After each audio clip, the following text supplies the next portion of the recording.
Good afternoon. This meeting will come to order. Leading us in our pledge tonight will be Mr. Jeff Jordan.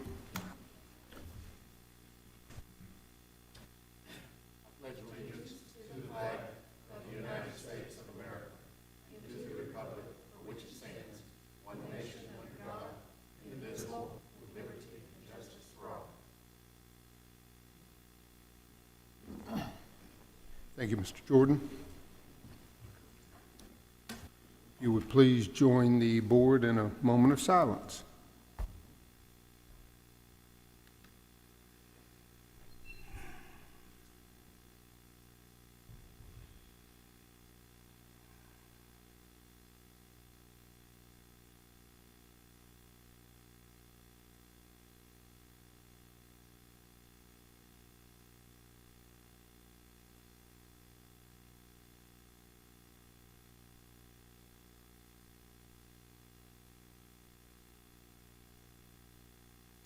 Thank you.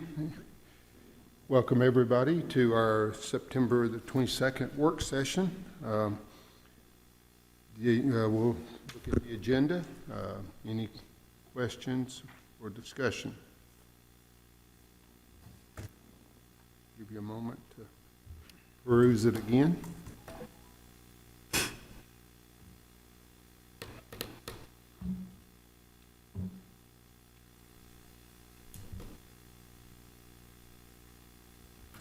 Okay, hearing none. The consent agenda. Questions?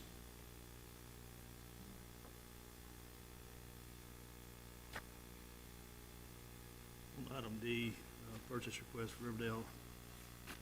The Altima, can we not get a lesser vehicle than Altima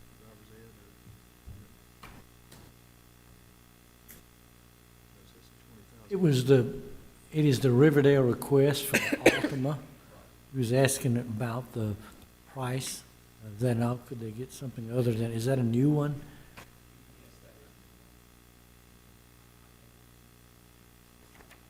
No, we used to use Centras in those programs, and I was wondering why we was moving up to an Altima.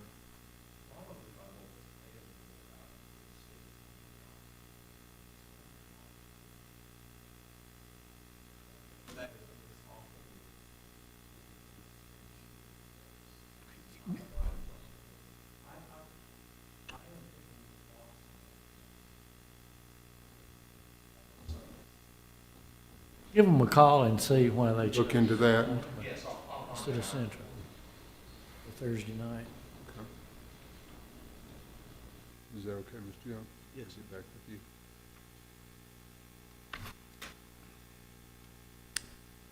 Anybody else? I got a question on seat upgrades on the buses. Okay. Seems like every time we upgrade a 22 passenger bus, it goes to a 25. Is that just standard size? Yeah, the contract allows for contract to divide between a 22 passenger and a 28 passenger bus. So when they upgrade, they go to a 25. It's fine with us. If we get above the 28, then we have issues of getting into driveways, things of that nature. We almost always pick up students at their driveway. 25 is really better than a 22 for us from the standpoint. So we utilize the special ed buses not only to transport special ed students, but also with the APIS program. Thank you. Anybody else? Okay. Number 7, Dr. Anthony will be making a presentation about ACT preparation. And number 8, everybody should have a packet on the zone exemption appeal to look at before Thursday night. Any, if you have a question regarding that, Ms. McLeod is certainly here tonight about if somebody has a question about the appeal. Mr. Evans is usually handled. Oh, is that he's okay? there. That's right. She You just swear him in. He carries the water, doesn't he? Okay. Okay, number 9.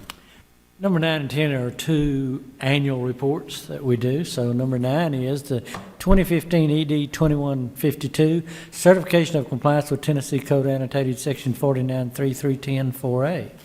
The superintendent and chairman of the board of each local education agency shall certify to the commissioner on or before October 15th of the current school year that all children enrolled in the LEA have been furnished all required textbooks as determined by the commissioner. Recommend approval. The motion is for approval of the 2015 ED 2152 Certification of Compliance Report showing all children enrolled in the LEA have been furnished all required textbooks. And, you know, for our public, again, when we enroll that new student, it's not one new textbook for the subject, it's all 5 or 6 they're using typically. So I was doing little mental thoughts in my mind. You very easily could get $500 in textbook cost if you were buying all new ones for every new kid that enrolls very quickly. They're close to $100 a piece. High schools are higher than that. Is there any talk at the state level about notebooks? You know, even though we don't have full connectivity throughout the county, that if the textbook is already loaded into, could it be loaded into the notebook, and then rather than that those students have several textbooks, they have one notebook? Has there been a comparative pricing in a while as far as what we pay for these paper textbooks compared to what we would expend for a notebook, an electronic notebook? The last one that we had that we did a comparison, I think the Apple Store people were handling some of them for major textbook companies, and it was about $15.95 a year. So it's a 6-year adoption, so you're looking at very close to $100. This is why it hasn't taken off quickly, because that's about the same price time you pay it annually as you pay for the book itself. Plus, in addition to that, which has been tough for some of the school districts, is then you have to, for many children, you'd have to furnish them the device, the charging stations, and the things to do that. So I really would love to see some competition to where the textbook companies would let us have it over the 6-year adoption period at something less than what you do if you just bought the book. And that, they haven't done that, you know, at this point. So you have the electronic cost, but I do think it's going that way. But I will say that very often now, some of those electronic textbooks are really nice because they can click a link and have someone explain it to them again. It's much more interactive. It is the way to teach, I think. So I don't think we're too far from that, but I think it's going to take some capital outlay and maybe some infrastructure really across the county. You can talk about that. You had a meeting this last week about internet access across the county too. Well, and Mr. Evans attended with me, and the deputy mayor, Mr. Davidson, and Ms. Keisha Ray, or Dr. Keisha Ray, was involved in the connectivity for Metro Davidson County, and we have about 15% of this county that is not connected, and I think this began that process of trying to bring these groups together to arrange for the connectivity. So I think it's probably a long process, but at least it's begun, and Ms. Duffield with the chamber, who's involved with the workforce development, she's very interested and has been working with groups. So maybe we can have several groups come together to work for this goal of connecting the entire county. So I sure would like to see these backpacks, rather than weighing 20, 30 pounds or more, go down to just carrying a tablet or electronic notebook, whatever the term should be. But I will be pleased when that occurs. So, Our students have access to an online version of their textbook that they can, but I don't think it can be downloaded to a device, can it? It has to be on, that may have been the catch. And because of our ongoing discussion, when I see something on this, I pay attention to it. Yeah, I'm not seeing the prices dropping. It's very much like Mr. Odom said, that you buy the hardback or a paperback, and then you get access. But that issue of internet connectivity, and we have areas in the county that it's just not available still. Even if we move that direction, if the kids could not have all the content downloaded, any potential links back and forth, they wouldn't be able to use it at home. So we still face that. I was at a conference with Dr. Ray last year, and it was fascinating hearing the potential direction. I was at a state conference also, and there were conversations going on with hardware providers that would not be the cost of an iPad or something like that.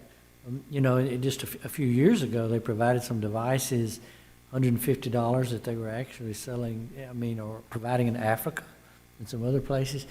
So there was some interesting conversations going on with hardware suppliers to try to get a device that was reasonable cost, instead of $600 or $500 or whatever it might be. So there was some talk going on and they said that they were getting some hardware people listening to that, of what they could use that device, but I haven't heard much lately about it.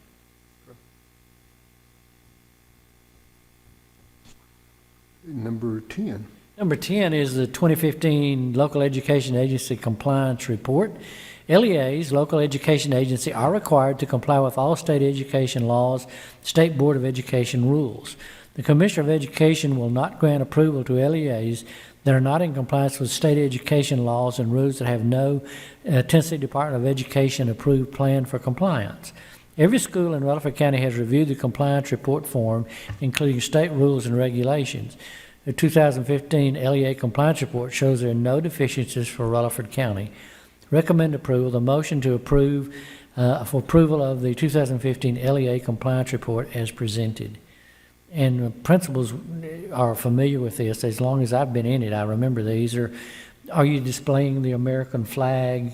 Do you have enough drinking fountains in your building?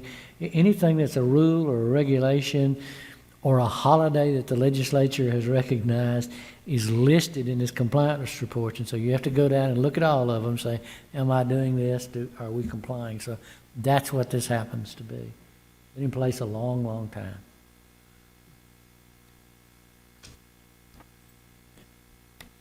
Anybody? Number 11. Number 11 is facilities. Smyrna High School soccer concession stand and storage.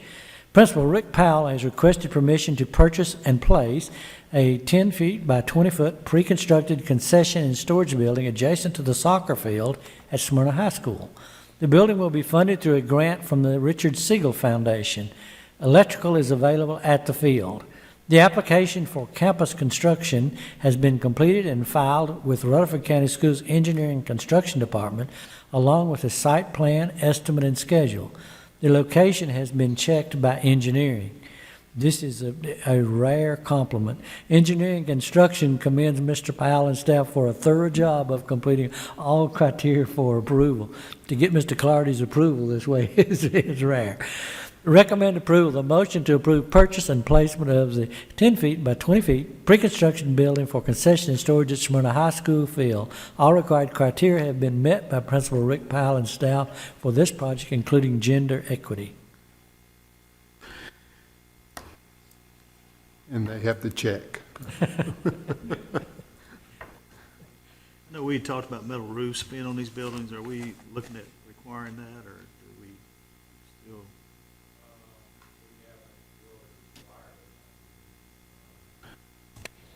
Some of these, like this pre-manufactured, I'm sure they can put these metal shingles on it. It's whatever the board's pleasure is.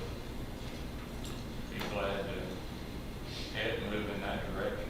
I'm just thinking from a keep cost, it would save us some money have no, I prefer metal, but we want metal with all our school buildings now, so.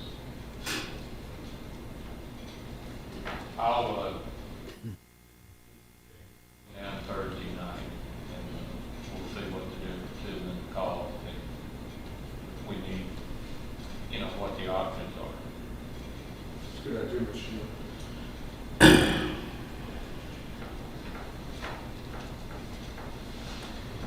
Number 12. Number 12, we're under financial matters, revised capital project list for 2015-2016. The major capital project fund 177 has been revised on the budget and the revenue approved by the Rutherford County Commission on June 26, 2015. The new total is $3,833,072, which includes $184,534 for the 2014-15 projects that weren't complete as of June 30, 2015.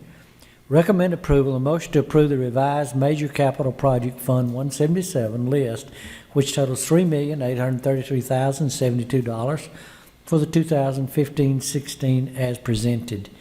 You know, our estimates are, when we start the year, we start with estimates, but some of the share with the city, some changes in that, and the actual revenue numbers and all. So this is more of a bookkeeping item and all for us to amend this, go to the commission. Questions?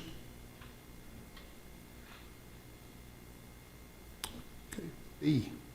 EMS, Emergency Medical Service Coverage for middle and high school football, and this is an information only for you. We've done a little bit of research and probably will be a budget next year situation. Questions have arisen about the cost associated with providing trainers at middle school football games, similar to our current contract with MTSU for varsity high school football games. MTSU has informed us that the additional MTSU trainers are not available since many of these are students also completing coursework requirements. We contacted Rutherford County Emergency Medical Service to ask if EMS persons would be available to serve in a similar capacity as the high school trainers for middle school football game. EMS stated that because of required protocols and the cost of a malpractice insurance, individual EMS personnel do not independently serve in that capacity. The EMS office reported that they would charge us the same rate as the coverage for the MTSU football that includes 2 paramedics and an ambulance. The rate is $65 an hour with a 4-hour minimum plus any supplies used. And middle school football actually ends at the end of this month. They have one championship game in October, so the season is virtually over for the middle school. In middle school football games, I asked them about how many games they had. Mr. Shelton provided me with that because I think he is kind of their commissioner over football. About 41 games, which he named for me, so cost close to $10,660. The other thing that we didn't do, this did not come up in the question at the time, but we also, high school freshman and junior varsity, pay for back-to-back same evenings for 4 to 5 hours total. So we're not currently providing that same service for your junior varsity and your freshman football team. So that would probably, if you were going to cover the middle, you would probably need to cover those 2 high schools. So you're looking at a kind of an estimated amount there that would add somewhere around $25,000 probably to our budget to provide that. Just bring that to you for discussion or talk, or later on we'll get ready to do it, whatever you'd like to do. Discussion? 4-hour minimum rate there. The middle school football game takes an hour and a half to play. So I Yeah. understand the 4-hour minimum, you know, you leave the house 4 hours, but I'm just saying, and the football game takes an hour and a half to play. He told me that one of the things that they do, he said, if you do this, you're actually covering your people in the stands also. So he said we come 30 minutes before and stay at least 30 minutes after the game. So he did tell me that particular issue, that their coverage includes that. I was just gonna make a general comment. I think if it's possible next year to see about working it in the budget, I think it's something that would serve us well. Feel more comfortable having somebody out there. That certainly has been a priority of this board the last several months to make sure that we had medical personnel available to our student athletes. So that would fall right in line with that. I would agree 100% with what Mr. Hodge just said, but we need to remember one thing. We've got 17 sports, some schools. And we're going to provide people for basketball. We're going to provide them for whatever. But I agree with what he said. If we can get it in the budget next year, then we need to look at it.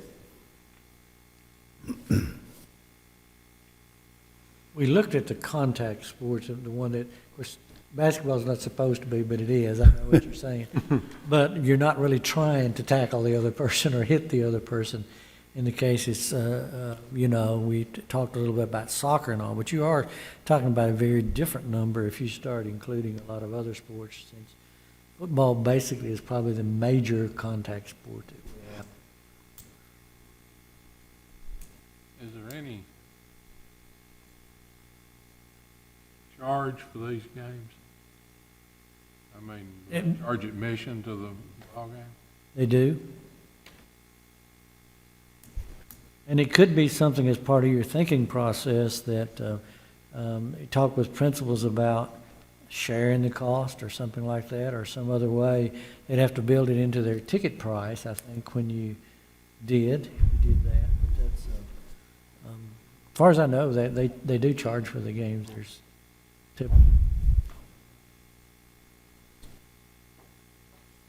All these years we've just played without anybody there? apparently.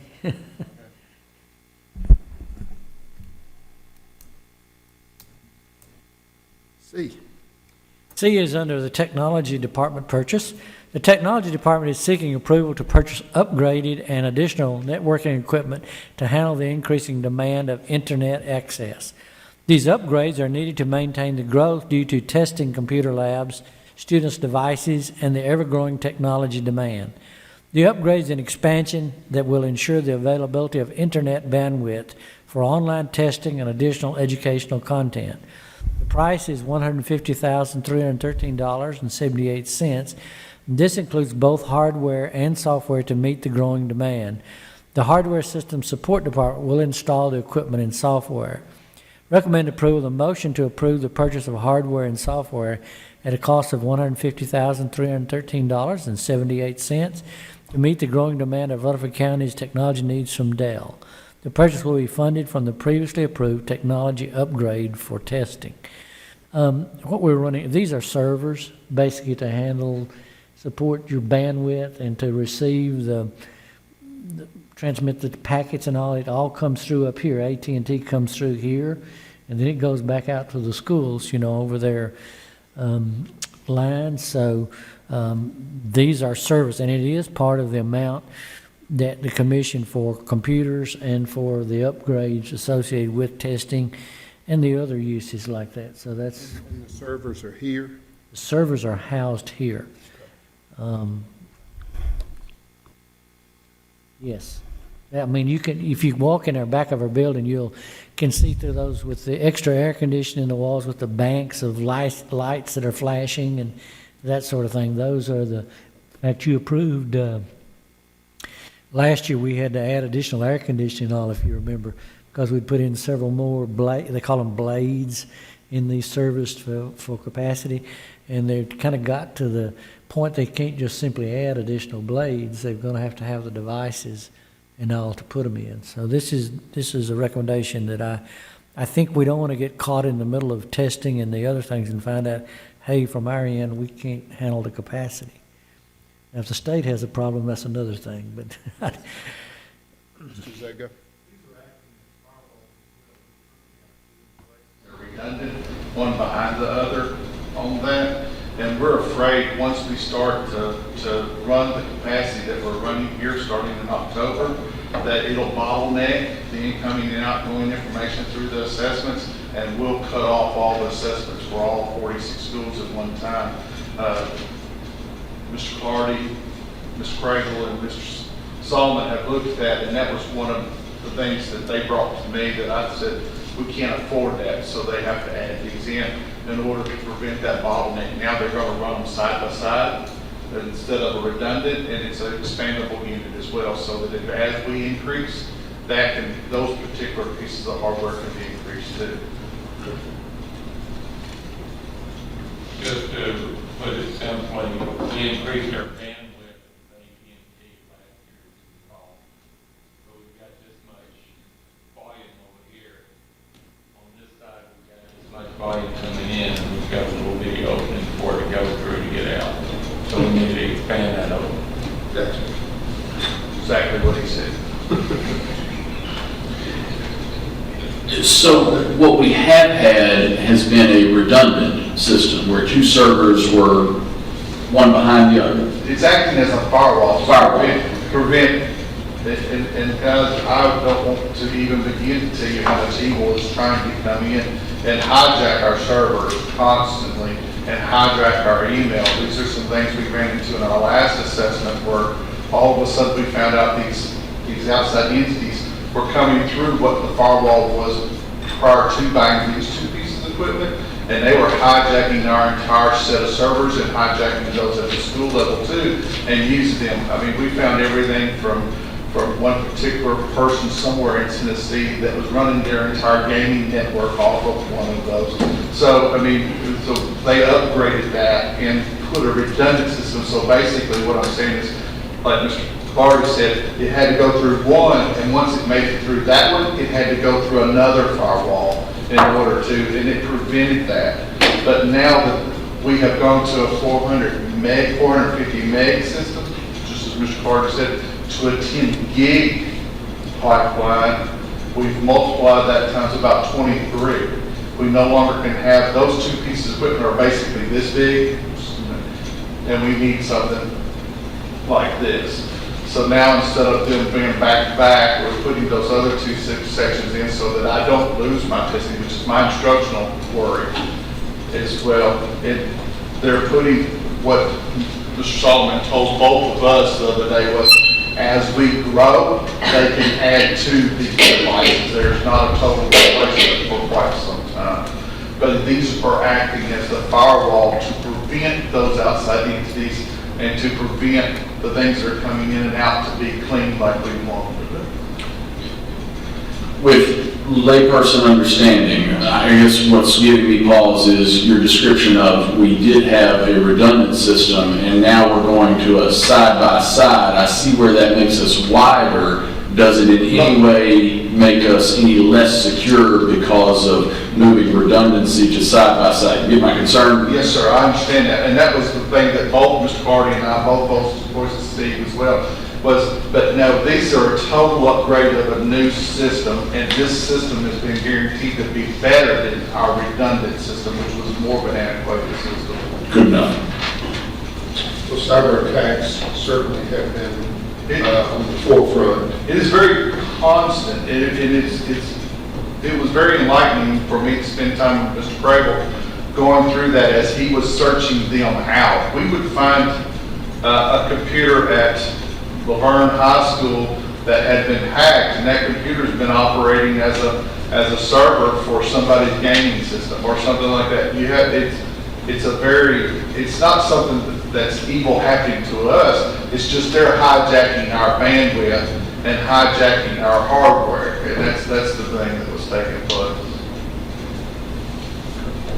It's amazing with the thousands of machines that we have, that this hasn't been a bigger deal. Well, more things to get through. AT&T actually helps us with some of the screening also. And you had a contract some time ago that came through for that too. And we went to them to ask for additional screening, the same thing we were talking about, Mr. Holiday. So That was what caused us to do this previous redundant system was something happened with AT&T and it opened it wide open. Their firewall failed and therefore failed, and it allowed all of this to take place. It took Dennis about 3 months to clean all of that up. It took place in 24 hours. So is the filter and the firewall the same thing? Yes, sir, and no, sir. Yes, I'll say yes, they do a little bit different things sometimes. A filter may filter out things that we don't want said or seen as far as a profanity or something like that we wouldn't want. But a firewall would prevent somebody from taking over our system. I was just going to say, to give you an idea of some of the issues we deal with, a while back, we had a student, I'm not going to call it a school out, that had hacked into the photographer senior picture site and was selling senior pictures of the back of his truck in the parking lot. My 13-year-olds are very intelligent, he does them well. That's the entrepreneurial spirit, I guess, that we've been breathing, so. Does this new system have any way of, or alerting anybody if somebody's trying to do that? There are alerts and emails that are sent to Mr. Credible every morning from our old system and the new system. They send daily reports each night to him. That was a question that I had asked too, because once again, I'm afraid from an instructional point of view. Because if I lose that system, I lose all my assessment and instruction that's taking place in the classroom. $13. 13 is for ATLAS, which is Academic Time Leads to Achieving Students program. The number of students served by ATLAS, Academic Time Leads to Achieving Students program, has grown to more than 1,000 each of the last 2 years. To more effectively serve students and parents in transition, Kim Snell, ATLAS liaison, would like to add a part-time, 15 hours per week administrative assistant. The salary, which will not exceed $10,000, will be paid entirely by the McKinney-Vento subgrant Title X.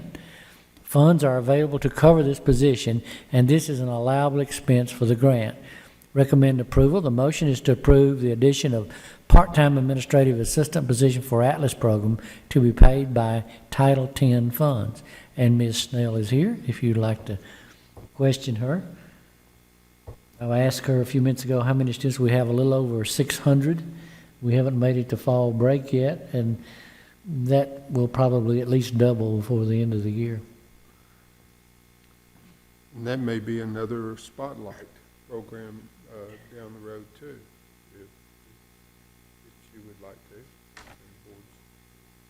You had a little mention earlier, Mr. Snell was talking about the passenger bus. One of the reasons getting extra seats is because we actually transport the ATLAS in addition to special ed and some others too. So it gives us a few extra seats to operate with rather than purchasing another bus. So sometimes it's to our advantage if we can do that, because very often in the homeless under the McKinney-Vento, we have to transport them back to their home school.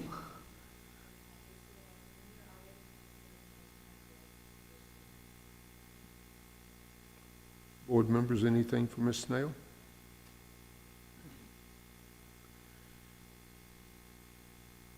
Thank you, Ms. Snell, for being here. You're going to be an easy one, it looks like. So, of course, everybody should have a packet. We have a student appeal that will be presented Thursday night.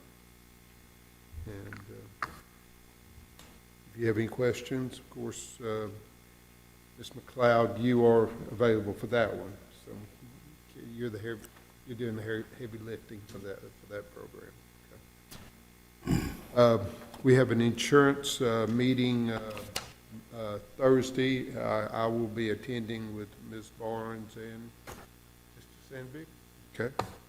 And we'll report back to the board at our next meeting. General discussion. Anybody? Several things in your packet I'll point out to you that y'all may want to take a look at in your blue folder.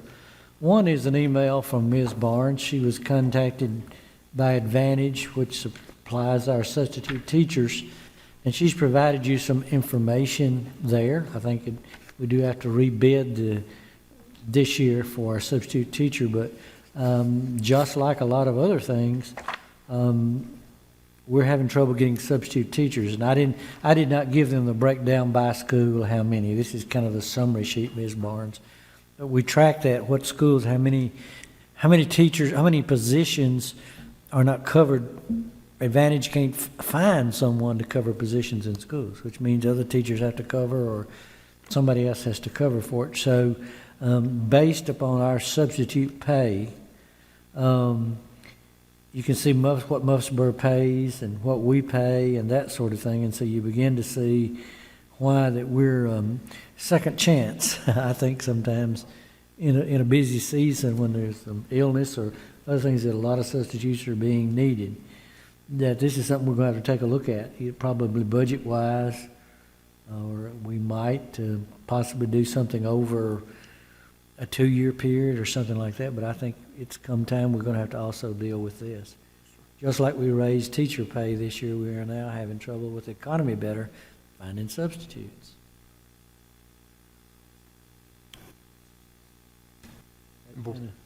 Board members, this may be something after you read that you might want to talk about on Thursday also.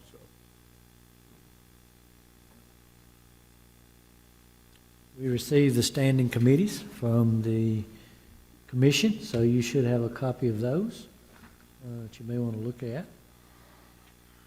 Also provided you with some 2015 teacher response survey excerpts. The whole survey is on the state website, and you can look at it by school. And trust me, there's about 60 or 70 questions on it. I picked some out, that some of the ones, and kind of looked at some of our teachers and some of how our response was for Rutherford County. About 62% of our teachers actually responded. I looked at Williamson counties, they only had 30-something% that responded. They didn't even get a report. You had to have 50% to even get a report. But this is part of the thing the state does, since really some of No Child Left Behind. There's 2 or 3 that's interesting. The third one at the top, teachers are held to high professional standards for delivering instruction. These are not signed. Teachers go online and complete this. You don't know who completed it, so they're free to answer what they want. But I thought it was very interesting that 96.4% of our teachers said they're being held to high professional standards. That was an interesting response by them. And I'm not going to read all this to you. On the bottom line is another one I thought which is important to me, which is the first one there, school leaders protect instructional time. The little number is the question number, so that little digit that you see at the front is the question number. That's how they're listed on the survey. And 87.4% of ours said that school leaders are protecting their instructional time. It's pretty hard to get 100% on anything in a survey world, you consider the number. The next one's interesting too. In general, the teacher evaluation process used in my school has led to improving in my teaching. About 3/4 of the teachers said they thought it had. I was surprised by that one because there were so many complaints early on about the evaluation process over the years. Statewide, it was 68%. We had 74.4%. So that one surprised me a little bit. The other, which Mr. Zago and I and the others instruction be interested in, our school provides a daily time for students to receive intervention, remediation, or enrichment. In other words, those extra help for kids. 92.9% of our teachers said that, which was higher than the state again too. And my guess is some of those that may have not said agree or strongly agree may have been people that in some of the arts or some areas that are not involved with students that are having academic interventions. So some people may have answered this and not be fully aware of it. The other one we were interested in, the RTI squared, which you've had the presentation from Mr. Duke on, and this is focused data teams with roles and responsibilities, 78.7%. And remember, they filled this out last spring, and last spring the high schools we had a pilot or two, but they didn't have RTI programs. So the answers, the less than the 100% there would basically be your high schools that didn't have RTI programs. Sure. So that pretty well tells me that that's being done also. So I thought that was interesting that y'all might find that. If you want to go online, you can see the other items there.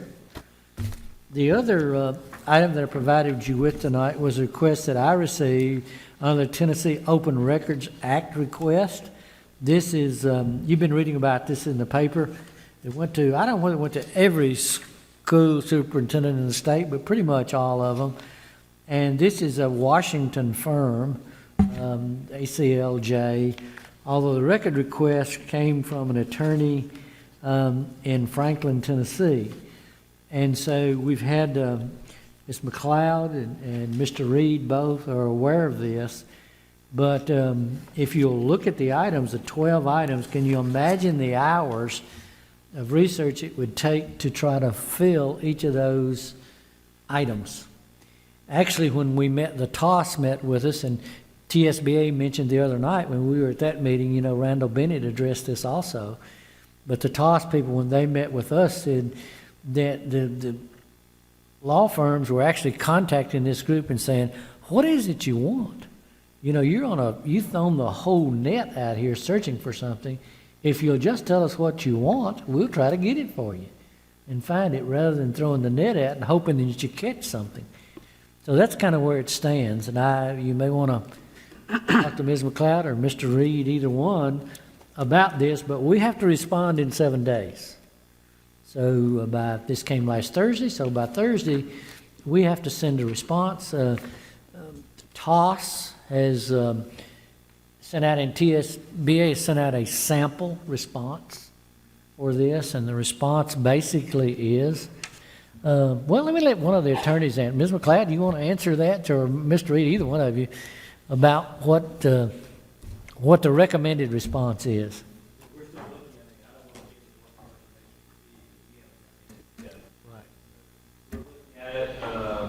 Obviously something we have to respond to in a timely manner, which we'll do so and do it in accordance with what law requires us to do. So we're still looking at that now. It may or may not be coordinated with other counties in the state, what they do. There's some debate about how some other counties are handling it.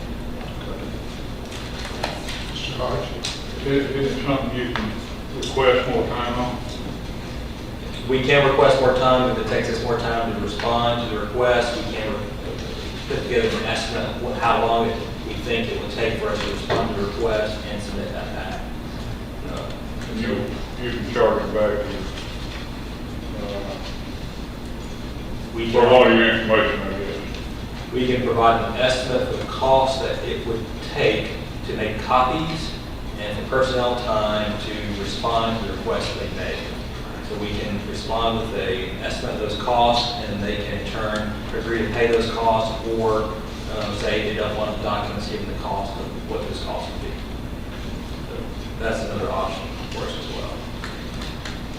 This is actually, you've been hearing hearings across the state. The legislature is considering some changes to possible open records law, and it was based upon school districts and government entities are receiving a goodly number of record requests that contain many hours now. So that's the debate going on the legislative side. These nonprofit organizations or semi-commercial operations are requesting information and data that we have in our school systems that we have on thousands of students. They want them for their various purposes, whether it be commercial purposes or political purposes, or we have a wealth of information that people want. So that's really, I don't know that that is the purpose of the Open Records Law as it was originally written. So probably it's something the state legislature needs to look at and see if they can address. Anybody else?